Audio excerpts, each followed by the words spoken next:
미 해군의 함대가 이렇게 해안을 지나던 중에 캐나다 국적의 정체불명의 장애물을 발견을 해서 통신을 계속적으로 주고 받았습니다. 먼저 미국 함대가 충돌을 피하기 위해서 북쪽으로 15도를 돌려달라고 이야기를 하자 캐나다에 있던 그 장애물이 충돌을 피하기 위해서는 당신들이 남쪽으로 15도 옮길 것을 다시 전한다. 이 말을 듣자 미국 함대가 우리는 미 해군의 소속이다. 항로를 변경하고 우리가 가고 있는 함대 진행 지역에서 빨리 벗어나라라고 다시 명령을 합니다. 이렇게 캐나다에서 그 정체불명의 장애물이 우리는 그럴 수 없다. 다시 말하지만 당신들이 항해를 빨리 변경하라. 이제는 계속적으로 두 번이나 주고받자 이번엔 미국 함대에서 조금 화가 났던 것 같습니다. 계속 불응하면 대응을 하겠다. 미 함대는 미 해군 대서양 함대의 항모 전단으로 대서양 함대 중에 두 번째로 큰 아브라함 링컨호 항공모함이다. 그리고 본함의 주위에는 수많은 지원함과 잠수함이 같이 있다. 따라서 당신들이 15도 변경해서 운행해라. 그렇지 않으면 이 배의 안전을 위해서 우리가 발포하겠다. 그러자 갑자기 캐나다에 있던 그 정체불명의 장애물이 이렇게 말을 했습니다. 여기는 등대다. 사실은 이 이야기를 제가 몇 번을 자주 들었던 내용들입니다. 우리는 등대인데 왜 자꾸 우리 보고 명령하냐, 너희들이 옮겨가라, 이 말인데 갑자기 그냥 궁금해서 그냥 인터넷을 한번 찾아보았는데 이게 그냥 우스갯소리, 만치연의 우스갯소리가 아니라 1995년에 실제 있었던 사건입니다. 지금 제가 방금 말씀드렸던 내용, 통신 기록은 1995년 10월 10일에 미 해군 참모장이 실제로 사인한 정식으로 인정된 통신 기록의 내용입니다. 항공모함은 어지간한 한 나라의 군사력보다 더 월등하다라고 합니다. 반면에 등대에는 대포는커녕이고 소총조차 없습니다. 한 나라의 국가를 파괴할 수 있고 한 나라의 국가와 군사력보다 더 강력한 항공모함이지만 소총도 가지지 못한 등대를 향하여 항로를 변경하라고 명령을 내릴 수 없습니다. 이유는 등대가 기준이기 때문입니다. 등대를 기준으로 항공모함이 항로를 결정하고 등대를 기준으로 항공모함이 백기를 변경해야 되는 겁니다. 항공모함을 기준으로 등대를 설치하거나 등대를 세우지는 않습니다. 우리에게 있어서 기준이 무엇인지 그리고 기준이 얼마나 중요한지 보여주는 한 사건입니다. 기준이 중요하다라는 이 원칙은 교회와 성도들에게도 동일하게 적용이 되어집니다. 교회와 성도의 기준은 오직 성경밖에 없습니다. 이것이 15세기 루터를 비롯한 종교개혁가들이 외쳤던 솔라 스크립츄라, 오직 성경이라는 구호입니다. 성경 외에 다른 어떠한 것들, 우리의 전통이나 우리의 일반 상식이나 심지어 우리가 이것을 꼭 지켜야 된다라고 생각하는 예의 범절까지도 성경보다는 앞서지 않습니다. 따라서 하나님의 말씀인 성경이 교회에 대해서 무엇이라 말씀하는가, 우리의 절대적인 기준이 하나님의 말씀이 사람에 대해서 무엇이라 말씀하는가를 주의 깊게 살펴보아야 합니다. 그리고 그 하나님의 말씀 성경을 기준으로 지금 우리가 일반적으로 받아들이고 있고 당연하게 받아들이는 일반 상식이나 또는 우리의 전통을 심지어 우리가 가지고 있는 모든 것을 그 성경을 기준으로 바꾸어 나아가야 합니다. 우리의 입맛에 따라서 하나님의 말씀, 기준의 하나님의 말씀이 선포하는 기준을 옮기거나 그것을 변경하라고 명령할 수 없습니다. 오늘은 사람을 향한 하나님의 기준, 그리고 교회를 포함한 하나님의 사람을 향한 성경의 기준을 잠시 생각해 보려고 합니다. 하나님께서는 천지 만물을 하나님의 말씀으로 창조하셨습니다. 1장 1절에 보시면 태초에 하나님이 천지를 창조하시니라. 태초에 하나님이 천지를 창조하시니라. 저희들이 이 말씀을 조금 주의 깊게 보실 필요가 있습니다. 성경은 처음부터 하나님의 존재 자체를 증명하는 것이 아닙니다. 하나님의 존재, 하나님의 살아계심은 우리의 믿음이 아니면 결코 증명할 수 있는 것이 아닙니다.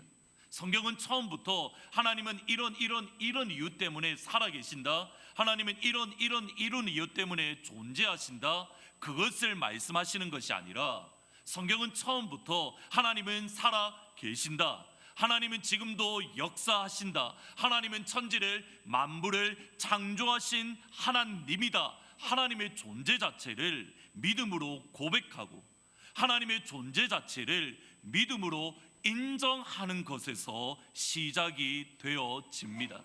이것이 창세기 1장 1절의 의미입니다. 하나님은 지금도 살아 계십니다.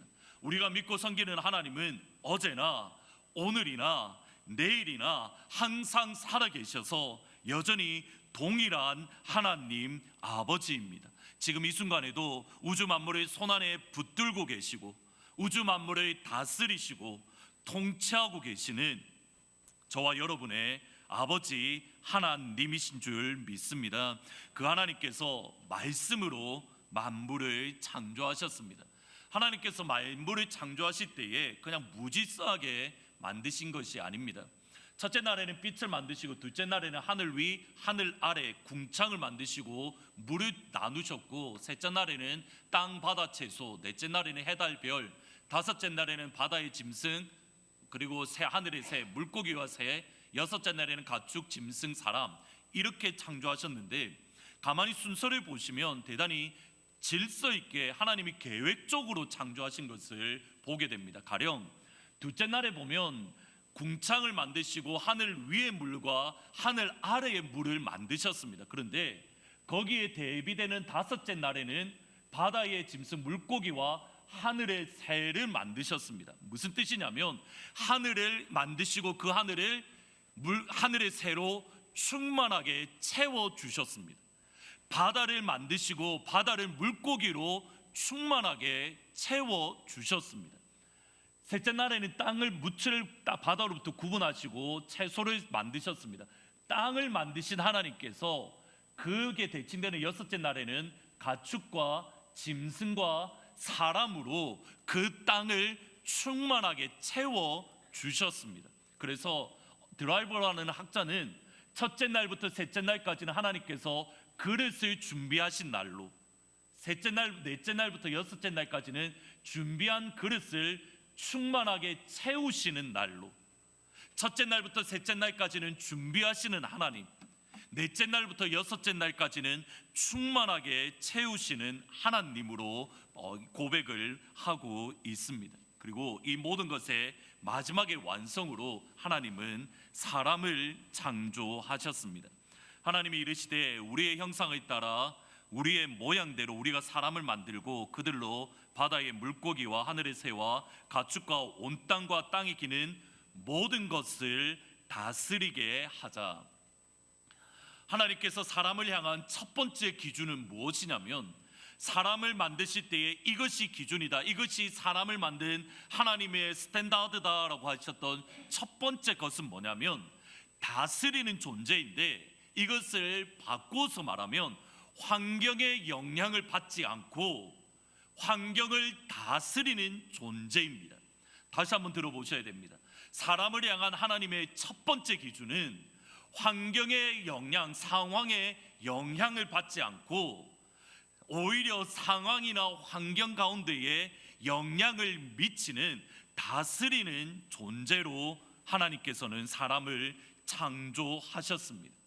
하나님께서 사람을 창조하셨던 목적은 이겁니다. 모든 것을 다스리게 하자. 사람은 이 땅 위에 있는 모든 것들을 하나님의 말씀, 하나님의 뜻, 하나님의 목적을 따라서 다스리는 존재입니다. 사람은 이 땅 가운데 있는 모든 것을 하나님 대신에 통치하는 왕으로 하나님께서 지음을 지어 주셨습니다. 이것을 부정적으로 말씀드리면, 조금 네거티브하게 말씀을 드리면, 긍정적인 면은 모든 만물을 다스리는 존재고, 바꾸어서 말하면 사람은 모든 만물로부터 다스림을 받지 않는, 모든 만물로부터 영향을 받지 않고 상황이나 시간이나 공간이나 그 어떤 것으로부터도 다스림을 받거나 영향을 받는 존재로 지으시지 않았습니다. 이것이 하나님께 사람을 창조하셨을 때에 상황이나 환경의 영향을 받지 않는 존재임을 분명하게 보여주는 분이 다름 아닌 우리 예수님입니다. 예수님께서 배를 타고 가시는 가운데에 큰 물결이 일었습니다. 그때에 예수님께서는 배 뒤편에서 편안하게 아무런 일도 없다는 듯이 잠을 주무셨습니다. 예수님께서 배와 함께 제자들이 타고 있는 그 배와 함께 계셔도, 예수님께서 나와 함께 계셔도, 예수님께서 우리 가정이라는 배에 함께 계셔도, 예수님께서 하트포드 제2장로교회라는 배와 함께 계셔도 큰 물결이, 큰 바람이, 큰 파도가 우리에게 다가올 수 있습니다. 예수님과 함께 있어도 큰 파도와 큰 바람이 우리의 목숨을 빼앗으려고 우리를 위협할 수 있습니다. 우리가 예수님을 믿는다는 것, 우리가 교회에 나와 하나님을 섬긴다는 것이 우리에게 다가오는 파도, 우리에게 다가오는 폭풍, 우리에게 다가오는 바람을 없애주는 것이 아닙니다. 이때에 두 모습이 있습니다. 제자들의 모습은 큰 물결이 다가올 때에 예수님께 다가가 주여 우리를 구원하소서, 우리가 죽게 되었습니다 라고 대단히 두려워하고 불안에 떨고 있습니다. 예수님이 탄배 가운데에 바람과 물결이 일었을 때에 주님 우리가 죽게 되었습니다, 우리를 구원해 주십시오 라고 불안해하고 두려움에 떨고 있습니다. 이때에 예수님의 대답이 중요합니다. 같이 한번 읽어 보시겠습니다. 예수께서 이르시되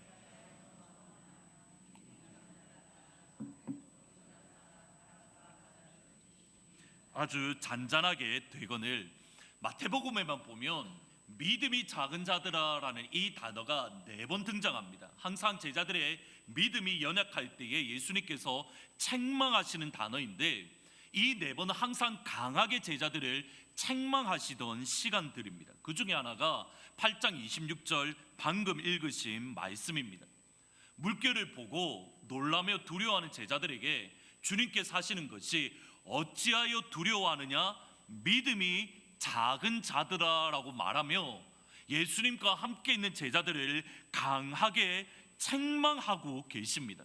그 말은 우리가 환경의 지배를 받고 우리의 상황에 우리의 마음이 연약해지고 약해지는 것을 예수님께서 얼마나 싫어하시고 예수님께서 얼마나 기뻐하지 않는가를 알 수 있는 내용입니다. 환경의 물결의 지배를 받는 순간 주님의 평가는 이겁니다. 어찌하여 무서워하느냐, 믿음이 약한 자들아. 파도를 보며 두려워 떠는 제자들을 향하여 주님의 책망은 이겁니다. 어찌하여 무서워하느냐, 믿음이 약한 자들아. 이것을 바꾸어서 말하면 예수님께서 저와 여러분 제자들에게 기대하시는 것은 우리에게 다가오는 물결을 볼 때에 두려워 떠는 것이 아닙니다. 예수님께서 저와 여러분에게 요구하시는 것은 우리에게 다가오는 파도를 볼 때에 그 파도에 무서워서 벌벌 떠는 모습이 아닙니다. 예수님께서 제자들에게 요구하시는 모습은 예수님처럼 파도와 바람에 의해서 두려워 떠는, 파도와 바람에 의해서 영향을 받는 것이 아니라 예수님처럼 배 뒤편에서 평안하게 주무시는 모습입니다.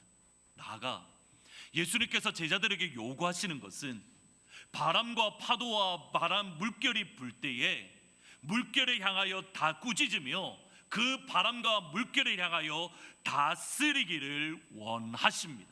예수님의 모습을 보십시오. 곧 일어나사 바람과 바다를 꾸짖으시니 아주 잔잔하게 되었더라. 우리가 믿음으로 우리가 일어서서 우리에게 다가오는 바람과 바다를 향하여 꾸짖으며 그들을 향하여 명령할 때에 우리에게 다가오는 바람과 바다와 파도가 우리의 명령에 의해서, 우리의 능력이 아닌 우리 속에 계신 예수님 때문에 믿음으로 명령하면 저와 여러분에게 다가오는 바람과 저와 여러분을 향하여 위협하는 파도가 잔잔하게 될 줄 믿습니다. 때로는 아무런 변화가 일어나지 않을 수도 있습니다.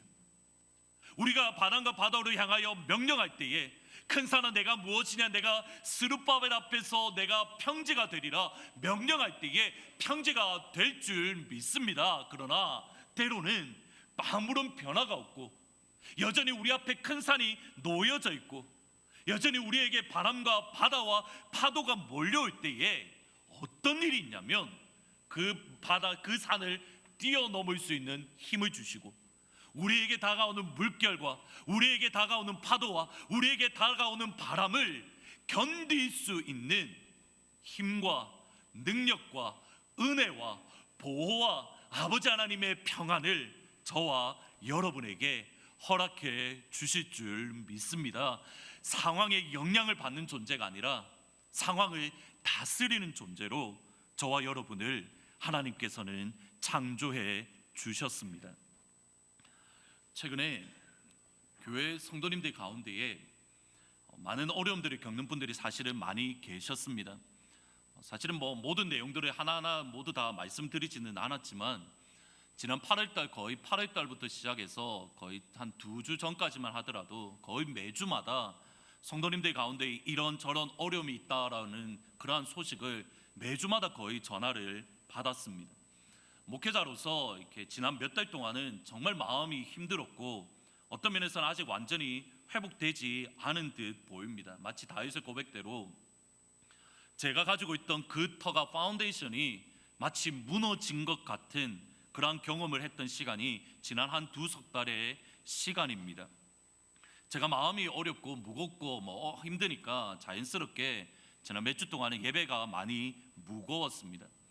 그런 가운데에 지난 주 중에 저희 교회 어떤 한 집사님과 이런저런 여러 몇 가지 일들이 있어서 카톡으로 주고받는 가운데에 갑자기 집사님이 저한테 카톡을 이렇게 보내시는 겁니다. 그대로 읽어드리겠습니다.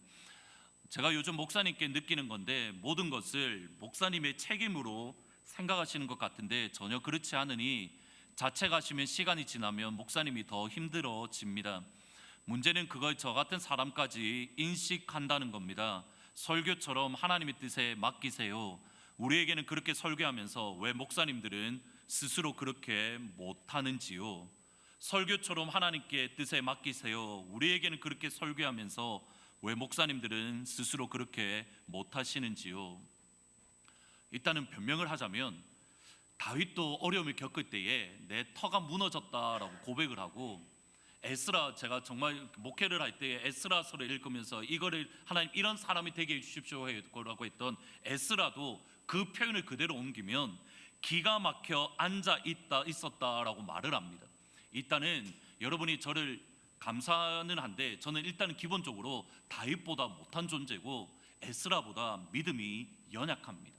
그럼에도 설교처럼 하나님의 뜻에 맡기십시오. 우리에게는 그렇게 설교하면서 왜 목사님들은 그렇게 하지 못합니까? 라는 이 문장을 읽었을 때에 개인적으로 아무런 대꾸를 할 수가 없었습니다. 오히려 정신이 사실은 번쩍 들었습니다. 지난 3, 4년의 시간 동안 제가 많은 설교 가운데에 대부분 드렸던 내용이 이겁니다. 우리가 힘들 때에, 우리가 어려울 때에, 우리가 고난 가운데 있을 때에 하나님께 맡기고 하나님에 의지하고 하나님께서 우리와 힘을 주니 하나님이 우리와 함께 하시니 우리 앞에 있는 큰 산을 뛰어넘어야 됩니다. 하나님이 여러분과 함께 하십니다. 힘을 내십시오. 승리하십시오. 일어나십시오. 수없이 목이 쉴 정도로 설교하며 외쳤습니다. 그런데 정작 제 가운데에 어려움이 임하자, 정작 제 가운데에 공고가 임하자 제 마음과 영혼이 무너졌고 나아가 저의 삶의 터전이 무너지고 하나님의 뜻에, 하나님의 손에 온전히 맡겨드리지 못한 모습을 발견하게 되었습니다. 말씀대로 선포한 대로, 말씀을 선포한 대로, 그리고 주일날 강단에 서서 설교한 대로 실천하지 못하고 먼저 본이 되지 못한 제 모습을 많이 발견하게 되었습니다. 진심으로 죄송합니다. 저 역시도 못하고 있고 어떤 면에서는 지금 이 순간에도 제대로 못하고 있습니다. 그럼에도 다시 한번 이 강단에 서서 주일 예배에 여러분에게 다시 한번, 그리고 제 영혼을 향하여 다시 한번 하나님의 말씀을 선포합니다. 저와 여러분을 향하여, 우리 교회를 향하여 다가오는 물결로 인하여 두려워하지 마십시오. 저와 여러분이 향하여 다가오는 파도 때문에 마음이 무너지지 마십시오. 우리에게 다가오는 바람 때문에 여러분의 마음이 무너지지 마십시오. 물결은 우리를 해하지 못합니다. 우리에게 다가오는 파도는 우리의 영혼과 우리의 마음을 무너뜨리지 못합니다. 우리에게 다가오는 바람은 저와 여러분의 터전을 결코 파괴할 수 없습니다. 하나님은 저와 여러분을 그렇게 연약한 존재로 창조하지 않으셨습니다. 물결과 바람과 파도에 영향을 받는 존재가 아니라 그들 가운데에 영향을 주는 존재로, 믿음 안에서, 예수님 안에서 선포하면 잔잔하게 되라, 잔잔하게 되라, 주님의 모습처럼 일어나사 바람과 바다를 꾸짖으시니 아주 잔잔하게 되었더라. 이 시간 우리가 믿음으로 일어나서 바람과 파도를 향하여 믿음으로 선포하며 일어나사 바람과 바다를 꾸짖으니 아주 잔잔하게 되었더라. 이 역사가 예수님께 일어났다면 오늘 이 시간 저와 여러분에게도 일어나게 될 줄 믿습니다. 믿음의 이름으로 하나님 앞에서 선포하기를 주님의 이름으로 축원합니다. 다 같이 한번 믿음으로 한번 하나님 역사해 주십시오, 우리에게도 이 역사를 베풀어 주십시오라고 믿음으로 한번 고백하시겠습니다. 제가 먼저 하겠습니다. 바다야 잔잔하라. 여러분의 그 목소리를 들으면 잔잔해질까요? 더 크게 일어날까요? 다시 한번 믿음으로 선포하시겠습니다. 바다야 잔잔하라. 파도야 잔잔하라. 그 역사가 여러분 가운데 임하게 될 줄 주님의 이름으로 축원합니다. 두 번째로 사람의 기준은, 하나님께서는 사람을 공동체로 또는 관계로 부르셨습니다. 사람을 창조하신 목적은 하나님 대신에 모든 만물을 다스리도록 하기 위함입니다. 만물을 다스리기 위해서 하나님은 사람을 하나님의 형상, 하나님의 모양으로 창조하셨습니다. 한번 26절 말씀인데 27절 말씀을 같이 한번 읽어 보시겠습니다. 하나님이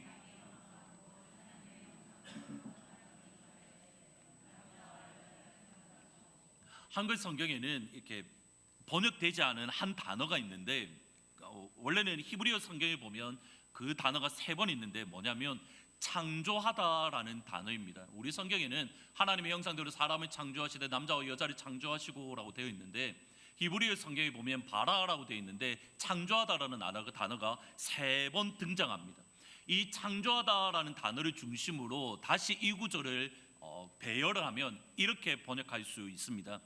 God created in His own image. God created him in the image of God. God, He created them male and female. 여기서 보시면 create, 창조하다라는 단어가 3번 등장하는데, 이것을 어떤 방법이, 어떤 문학적 기법으로 뭐라고 이야기하냐면 점층법이라고 표현을 합니다. 무슨 말이냐면 첫 번째 문장은 두 번째 문장에서 의미가 분명해집니다. 두 번째 문장의 의미는 세 번째 문장에서 의미가 분명해집니다. 그러면 지금 이 세 문장에서 똑같은 단어가 God created, 하나님께서 창조하셨다라는 이 단어입니다. 이것을 빼고 보시면 In His own image, in the image of God, male and female, 여기에 강조점이 있습니다. 그러면 보시겠습니다. 하나님께서 사람을 그의 이미지, 그의 형상으로 만드셨습니다. 그의 형상이라는 이것은 두 번째 문장인 The image of God, 하나님의 형상, 그의라는 대신에 구체적으로 하나님이라는 단어로 바꾸었습니다.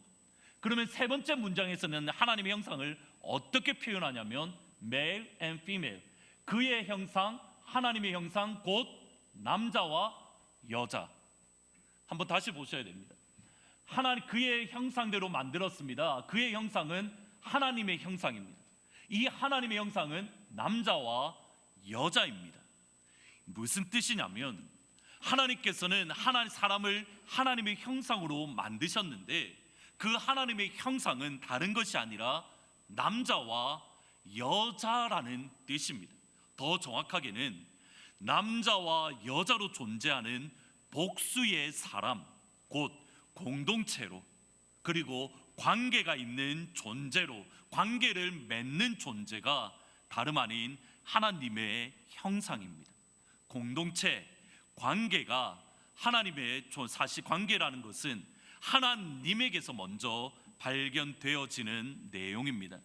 하나님이 이르시되 우리의 형상을 따라 우리의 모양대로 우리가 사람을 만들고 그들로 모든 것을 다스리게 하자.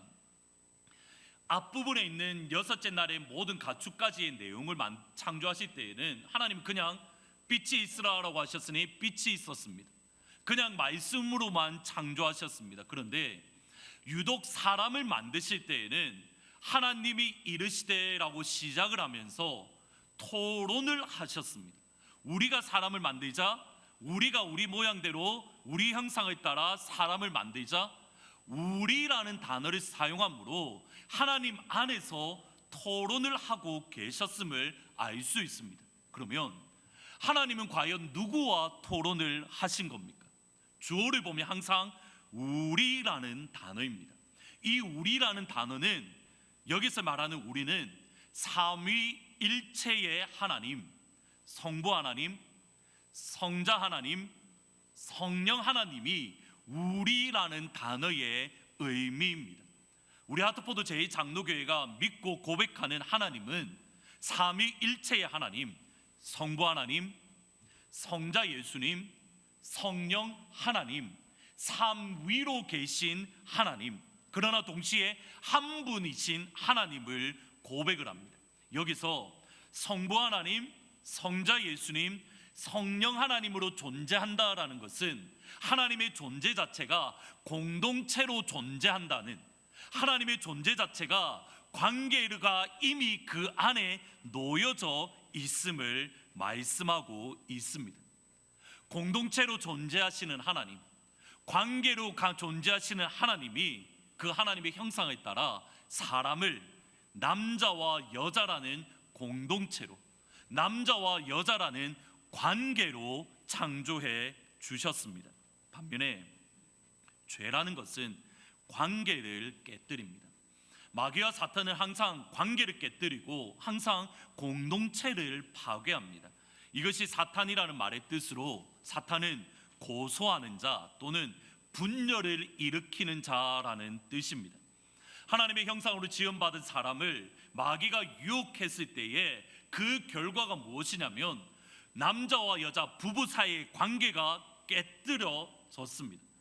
남자는 아내에게 블레임을 하게 되고 부인은 남자를 향하여 또다시 드는 블레임을 하는, 서로가 서로에게 분열을 하는 완전한 관계가 무너지게 되었습니다.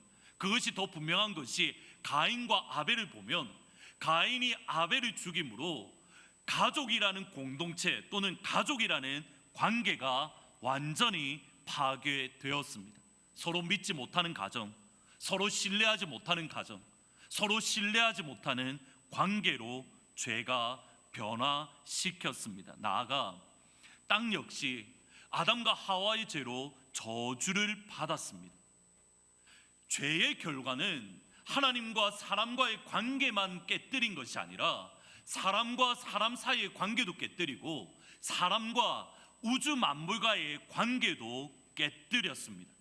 그러면 이 기준으로, 관계가 하나님의 형상이다라는 이 기준으로 오늘날 한국과 미국을 잠시 살펴볼 필요가 있습니다. 지난 11월 6일에 이렇게 한국통계청에서 발표한 2018 사회조사라는 내용이 그 당시 당일날 저녁 뉴스에 모두 방송이 되었습니다. 여기에 보시면 첫 번째 질문이 뭐냐면, 이게 왜 뉴스가 되었냐면, 반드시 결혼해야 된다. 올해의 결과 조사입니다. 반드시 결혼해야 된다라는 이 말이, 이게 대해서 2010년도에는 64%가 진짜 결혼해야 된다, 결혼 안 하면 안 된다라고 이야기를 했습니다. 그런데 8년 만에 올해에는 처음으로 결혼하지 않아도 된다라고 말한 사람이 48%로 급격하게 떨어졌습니다. 결혼하지 않고 그냥 혼자 살아도 괜찮다, 그냥 혼자 있어도 뭐 아무런 문제가 없다, 이렇게 말한 사람이 이제는 50% 밑으로 떨어진 겁니다. 실제로 오늘날 한국 사회의 전체적인 흐름을 보면 나 홀로족, 그냥 나 혼자 편하게 살아가는 것을 편하게 느끼는 사람들이 급격하게 증가하고 있습니다. 최소한 다른 사람에게 피해를 주지 않고 그냥 혼자 살아가는 삶을 즐거워하고 그것을 선호합니다. 근데 보셔야 됩니다. 결혼하지 않아도 살아갈 수 있다라는 오늘 한국과 미국은 더 심할 거고, 오늘날 한국의 이 흐름은 자연스러운 현상이 아닙니다. 죄로 인해서 하나님의 형상, 관계가 무너진 그 모습을 너무 자연스럽게 받아들이고 있는 겁니다. 개인적으로는 바벨탑 사건과 오늘날 결혼하지 않아도 된다라는 이것은 거의 비슷한 내용입니다. 바벨탑 사건에는 도덕적 윤리적인 문제가 없습니다. 그냥 우리가 흩어짐을 면하자고 그냥 한 곳에 모여 있었던 것이 전부입니다. 그런데 하나님께서 직접 내려와서 어떻게 죄를 짓는가 하나님께서 보시고 심판하셨습니다. 오늘날 결혼하지 않는 것, 개인적으로 볼 때, 사회 우리의 윤리로 볼 때에 아무런 문제가 없습니다. 그런데 하나님 보시기에는 바벨탑의 죄악처럼 오늘날 결혼하지 않는 모습은 하나님 보시기에 결코 선한 모습이 아닙니다. 하나님이 보시기에 대단히 악하게 여기는 것이 오늘날 나 혼자 살고 싶다, 나 혼자 있고 싶다라고 생각하는 이러한 모습입니다. 관계를 거부하고 공동체를 거부하는 것, 이것은 하나님의 말씀, 하나님의 형상대로 지음받은 모든 것을 정면으로 부인하는 행동입니다. 제가 더 고민스러운 것은 이러한 공동체의 파괴, 그냥 나 혼자라는 이 생각이, 관계가 파괴되어진 이것이 교회 안에도, 미국 교회와 한국 교회 안에도 이미 자리 잡고 있다는 사실입니다. 부산에 이렇게 해운대에 보면 이렇게 수영로 교회라고 큰 교회가 있습니다. 대략 한 20년 전부터, 한 25년 전부터 이렇게 해운대에 급격하게 발전이 이루어지면서 오늘날에 이번에 부산에 갔을 때에는, 원래는 혹시라도 들어보셨을지 모르겠지만 광복동이나 또는 이렇게 서면이라는 곳에 이렇게 원래 번화가 있는데, 요즘은 젊은 사람들 그곳은 안 가고 다 해운대 그곳에 다 놀러 간다라고 합니다. 젊은 층들이 이제 신도시다 보니까 젊은 층들이 수영로로 그 해운대 쪽으로 많이 이사를 갔는데, 자연스럽게 거기에 있는 교회들이 많이 성장을 하게 되었는데, 대표적인 교회가 부산에 있는 수영로 교회입니다. 그런데 제가 10년 전에 한국에 있을 때 들었던 말입니다. 젊은 사람들이 수영로 교회에 이제 등록을 하는데, 등록하면서 목사님에게 그 새신자 담당하는 분에게 이렇게 말을 합니다. 목사님, 우리는 주일 예배 안 빠집니다. 걱정 안 하셔도 됩니다. 우리는 주일 예배 절대 안 빠집니다. 우리는 그리고 11조도 우리는 분명하게 합니다. 우리는 그리고 성경연금도 하고 우리는 모든 것을 다 합니다. 그런데 우리 집에 신방을 오지 마십시오. 신방 오면 저는 우리 교회 안 나옵니다. 주일 예배도 안 빠지겠습니다. 헌금도 하겠습니다. 그러나 신방은 오지 말아 주십시오. 그 당시 이미 수영로 교회는 10,000명이 훨씬 넘어가는 대형 교회였습니다. 보셔야 됩니다. 대형 교회에 주일 예배만 참석을 한다면 사실은 수없이 많은 사람들이 오가기에 누가 새신자이고 누가 우리 성도가 아닌지 아무도 모릅니다. 그러기에 옆 사람이 교회 왔을 때에 교회 처음 오셨지요? 어떠십니까? 아무도 안 물어봅니다. 그냥 말 그대로 예배만 드리고 집에 가도 아무런 문제가 없는 곳이 대형 교회입니다. 반면에 신방을 오게 되면 소그룹, 구역이나 또는 코아에 참석해야 되고 자연스럽게 교회에 인발부하게 되며 우리의 가정을 오픈해야 되고, 그런 모든 것들을 젊은 세대들 가운데에 부담스럽게 여기고 있습니다. 그냥 조용히 와서 교회 안 나갈 수는 없고 주일 가서 예배만 드리고 아무도 나를 건드리지 않고 그 외에는 내가 내 마음대로 내 삶, 내 시간을 즐기겠다, 이것이 오늘날 한국 교회의 모습이고, 나아가서 사실은 미국에 있는 교회의 모습이며, 더 나아가 우리 교회의 모습이기도 합니다. 저희 교회는 여기서 이제 1부 예배 8시 반에 드리면 3부 예배가 12시에 있습니다. 중간에 영어권 예배가 있으니까 아무래도 이게 시간적 차이가 있어서 서로 뭐 밥 먹는 시간도 뭐 겹쳐지지가 않기 때문에 1부, 3부, 1부 예배는 여기 혹시 3부 예배 오시는 분 계십니까? 어쩌다가 한 번씩 일이 1부 예배 못 올 때 3부 예배 오시지, 여기 계신 분들은 지금 앉으시는 자리가 거의 고정석입니다. 제가 사실은 제가 이렇게 손으로 그려서 어느 성도님 어느 자리에 앉는가 제가 손으로 그리라면 대략적으로 다 그려낼 수 있습니다. 저기 앉으시는 분은 1년 전에도 저기 앉으셨고 3년 전에도 앉으셨습니다.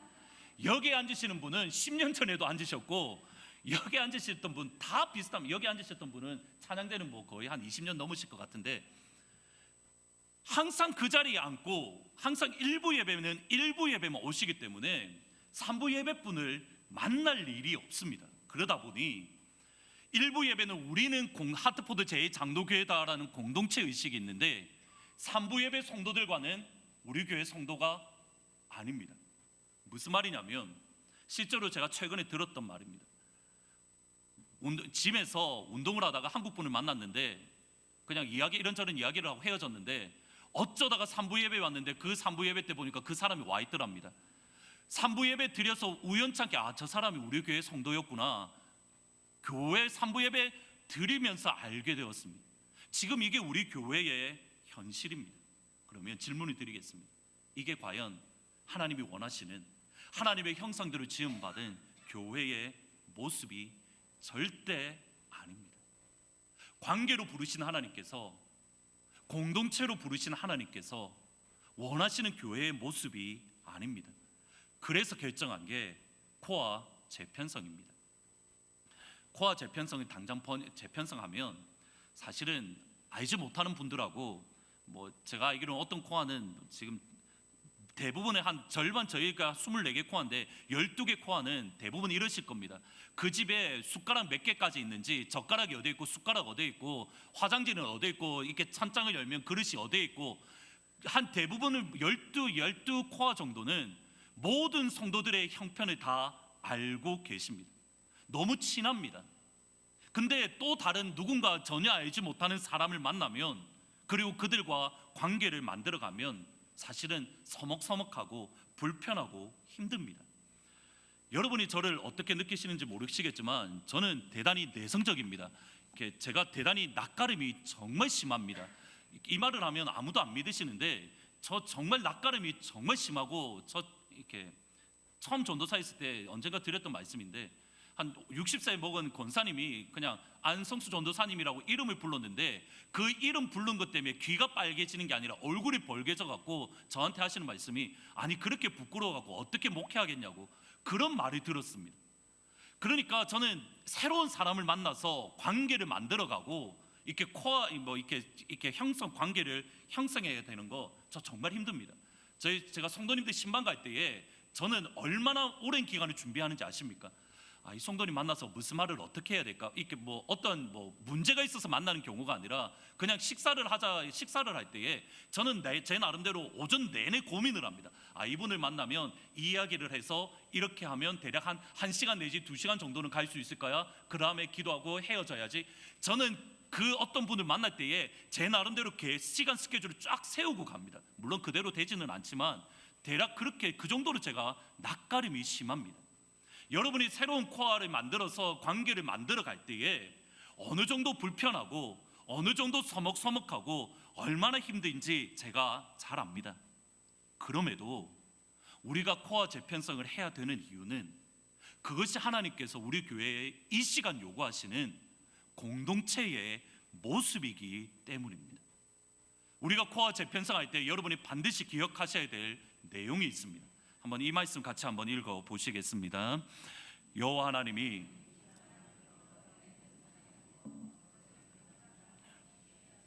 여기서 경작하다라는 이 단어는, 아담이 하나님께서 에덴을 다스리라고 하셨을 때에 그냥 네 마음대로 다스려 이게 아니라, 아담이 에덴 동산을 어떻게 다스릴 것인가라는 명령을 주신 겁니다. 그게 뭐냐면 경작인데, cultivate, 어떤 성경에는 till이라고 번역하는데, 이렇게 꽃갱이질을 하거나 또는 뭐 흙을 주거나 땅을 파고 씨를 뿌리고 물을 주는 노력을 해야 되는 겁니다. 에덴 동산에 아무렇지도 가만히 있는데 그냥 열매만 따먹고 산 게 아닙니다. 우리가 착각하고 있는데 에덴 동산에서는 열매가 자동으로 열려서 그것만 먹고 산 게 아닙니다. 에덴 동산에서 아담은 땀을 흘려서 땅을 파고 씨를 뿌리고 그리고 물을 주고 경작해서 그가 먹고 살았습니다. 근데 흥미로운 게 뭔지 아십니까? 여기서 경작하다라는 이 단어가 창세기 29장 18절에 보면 어떤 의미로 쓰이냐면 내가 라헬을 위하여 7년을 섬기리라. 여기 섬기리라는 단어가 경작하다라는 단어와 똑같습니다. 그러니까 경작하다라는 것은 섬기다라는 뜻인데 이 섬기다라는 단어가 더 확장되어서 종이라는 의미가 있습니다. 헬라어 히브리어로 에베드라는 말인데 경작하다, 섬기다, 종이라는 뜻입니다. 그러면 한번 보셔야 됩니다. 에덴 동산과 아담과의 관계를 형성하기 위해서, 관계를 만들어 가기 위해서 아담이 해야 되는 것은 종으로서 에덴 동산을 경작, 종으로서 에덴 동산을 섬기고 희생하는 것이 필요했습니다. 남편과 아내의 관계 역시 마찬가지입니다.